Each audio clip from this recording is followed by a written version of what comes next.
alas 6 ng gabi dito sa Valenzuela, marami kang makikitang pangyayari na hindi inaasahan na pangyayari. Katulad ng mga bagong dumarating, hindi natin alam kung sino sila. May papasok po, madilim eh.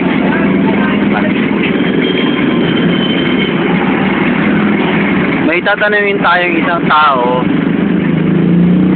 at i-interviewin natin siya kung anong naranasan niya ngayong wala siyang trabaho. Kung paano maging tambay at kung ano magiging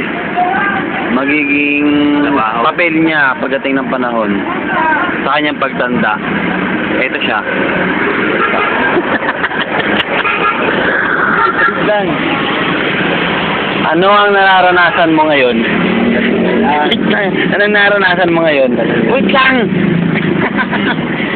Ano ang nararanasan mo ngayon? Ha? Ganun.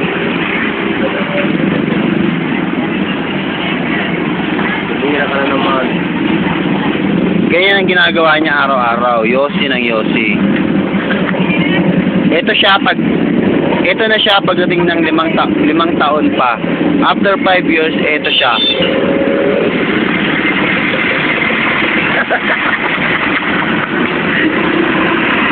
So, wala tayong magagawa kundi tanggapin na lang natin. Tanggapin na lang natin ang katotohanan na pagdating ng 5 taon, after 5 years, ito na po siya.